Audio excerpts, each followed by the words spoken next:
equipe, as falanges que apresentavam face hostil, vossos peitos, vossos braços são muralhas do Brasil.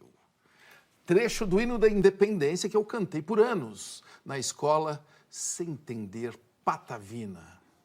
Semana do 7 de setembro, ela é apropriada para pensar o Brasil e essa torrente de palavras que a gente recebe diariamente sobre ele, sem desvendar o sentido.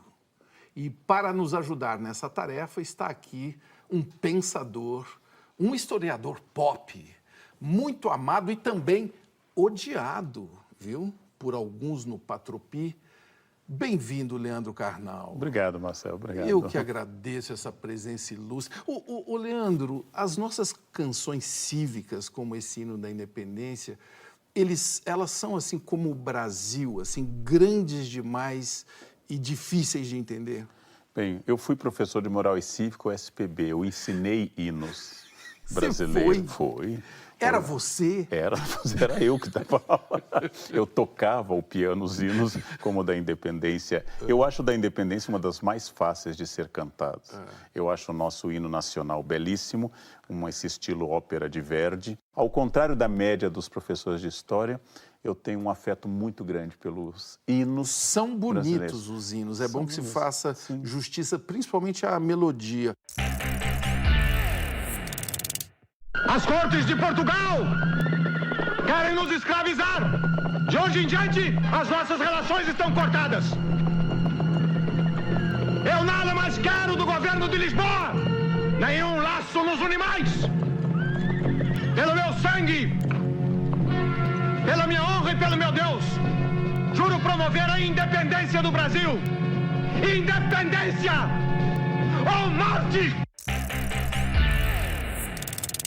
Agora, e o grito independência ou morte? Qual o significado desse grito? Bom, a maneira como nós criamos a cena a partir das testemunhas, a maneira como o 7 de setembro, que não tinha importância, acabou crescendo ao longo da história e derrubando o tradicional 12 de outubro, onde Dom Pedro era comemorado antes como a independência, essa maneira é também uma construção histórica. E essa construção histórica é romântica. Ela continua até hoje pensando que um dia um príncipe herdeiro, um novo Dom Sebastião, um novo líder cheio de boas intenções vai redimir a pátria. Virá para nos salvar. E isso é história. A história demonstra que esse sentimento é um dos obstáculos ao nosso crescimento. Ao invés de pensar em sistematicamente a transformação social rumo à independência, nós pensamos em líderes que à esquerda ou à direita, religiosos ou não, vão redimir esse país. E quando que a gente vai se livrar dessa sina? É uma pergunta que é uma grande tentação de jornalistas, é perguntar ao historiador profecia. Né? É uma grande tentação. Me perguntam muito, o que acontecerá no Oriente Médio? É uma tentação e um desejo, Carnal. Me diga, por favor. Bom, se nós tivéssemos, os historiadores tivessem essa resposta, no mínimo nós ganharíamos mais dinheiro do que nós ganhamos. Olha que eu posso começar a te cobrar isso, Carnal. Mas as profecias são difíceis. Mas, em todo caso, o processo de independência simbólico daquele 7 de setembro, o processo de independência é um fato. Ele foi muito atacado, especialmente por certo pensamento de esquerda, como se não tivesse nenhuma relevância a ruptura política com Portugal. E tem. Agora, essas manifestações de 13, né, de 2013, e que vem até hoje, elas são parte de algum movimento de independência? Eu acho que são parte de uma apropriação saudável em que a sociedade começa a dizer que o Estado não pode ser feito apenas pelo mesmo grupo. Independente da minha posição sobre esse movimento amplo, um pouco sem forma e sem um ideário claro, que foi 2013, eu vou ter que reconhecer que uma parte da sociedade não se considerava mais representada pelos mecanismos tradicionais. Então, nesse caso, eu acho que é um movimento para completar o processo de independência. O Brasil está independente de quem? Independente de quem? Independente dos alemães, dos inimigos, de toda essa raça que não presta, não é? Hoje o Brasil não tem mais inimigo? Não, não tem inimigo. Todos nós somos amigos. Tá vendo? Agora, tem aí, o perigo tá aí, né? O perigo tá aí? O perigo tá aí, tá se aproximando. Quem é o perigo para o Brasil? O perigo para o Brasil é a América.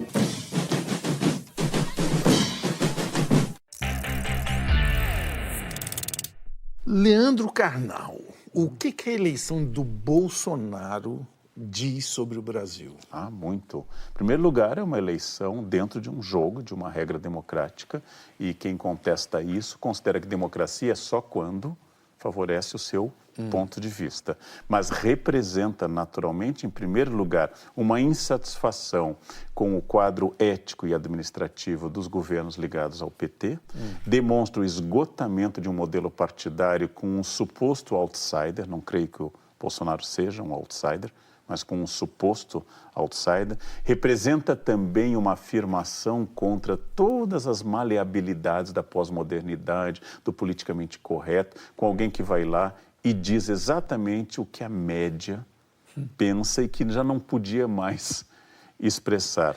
Mas tem gente achando que é fascismo. Isso é um exagero? Fascismo em si não existe, mas o pensamento fascistoide, ou seja, resolverei fora da política, negociação é fraqueza, o macho alfa é que resolve e não a assembleia ou o grupo, seja esse macho alfa um homem ou uma mulher, aqui é irrelevante o gênero, a força é superior à negociação, o direito é mimimi, as minorias devem ser oprimidas pelas maiorias e existe um homem de bem que deve ser o modelo, isso não é em si fascismo, mas é um tipo de pensamento autoritário que dialoga claramente com o fascismo.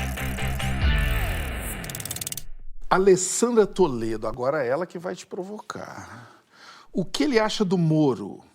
Aquele que não cita os livros que leu, embora diga que é um leitor assíduo e ama os livros, e mesmo lendo tanto, tendo sido juiz, diz cônjuge em vez de cônjuge. Mudou o apreço e amizade por conta dos conteúdos das mensagens vazadas? Acha que são verdadeiras? Tudo leva a crer que as mensagens indicam uma ação que excede o campo estrito previsto na lei, do não envolvimento das partes investigadas com os juízes e assim por diante. Tudo indica isso. Carnal, em 2017, você jantou com um amigo que era amigo do juiz Moro e você virou um vilão da noite para o dia, né? Dá para se construir um país onde um historiador não pode conversar com o juiz? Nós voltamos àquela história do Dom Pedro. Como funciona o Brasil? Sérgio Buarque nos definiu em 1936 como um homem cordial. No Raízes do Brasil, ele diz, quem é o brasileiro? O homem que funciona pela paixão. Então, no Brasil, nós consideramos que as ideias, elas têm que ser uma adesão pessoal. O episódio do jantar é um episódio em que as pessoas... Eu aprendi muito com ele, né? Que as pessoas acham que realmente você só sentará com quem você concorda 100%. Ou com quem você já está fazendo algum tipo de armação, algum negócio. E eu, na verdade... ouvi muitas vezes, ouvi várias opiniões do juiz Moro, sou muito amigo, muito mais próximo do seu melhor amigo, que é o juiz Anderson Furlan, e quem nos aproximou, e foi uma questão importante. Aprendi bastante. Aprendi que no Brasil a adesão tem que ser pelo fígado e não pelo cérebro. Aprendi no Brasil que as pessoas só consideram que é assim, se você está me entrevistando é porque você gosta muito de mim.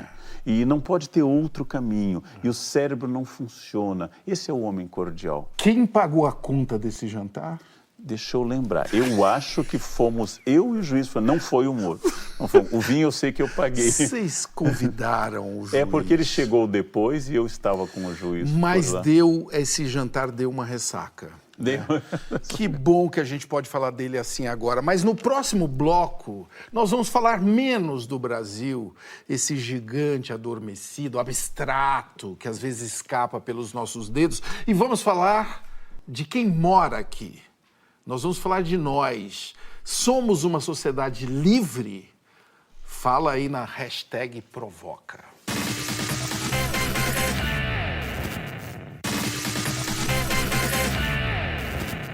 Não cantaremos o ódio porque este não existe. Existe apenas o medo, nosso pai e nosso companheiro. Cantaremos o medo dos ditadores, o medo dos democratas. Cantaremos o medo da morte e o medo de depois da morte. Congresso Internacional do Medo de Carlos Drummond de Andrade. Karnal, você tem medo de quê? Nossa, de muitas coisas. Tem uma muito objetiva, que deve ter uma explicação kármica. Eu tenho muito medo de ficar cego e não poder ler. De ficar cego e não poder ler. Porque se eu ficasse, por exemplo, paraplégico, eu produziria mais, eu escreveria mais, eu me distrairia menos, iria menos à academia, eu leria mais. Se eu tiver as mãos e os olhos, é muito, mas a perda dos olhos me assusta. É um medo real. É um medo real. Mas você tem medo de uma coisa que eu sei. Fale. De coentro. Não, não é medo, é nojo, é razão, é equilíbrio. É uma pessoa que... Nós vamos precisar entender isso daqui a pouco, mas Sérgio Buarque de Holanda, que você já citou, falando que o brasileiro é cordial, e você diz que o brasileiro é violento. Você está contradizendo o Sérgio Buarque? Porque essa é uma confusão que vem desde 36. Ser cordial não quer dizer ser pacífico. Cordial de cordes de coração, significa que você funciona passionalmente. Você não é racional. Então, quando nós matamos, e matamos muito, matamos no trânsito, uma coisa extraordinária, nós matamos muita gente por armas de fogo, é porque somos cordiais. Cordial não quer dizer cordato.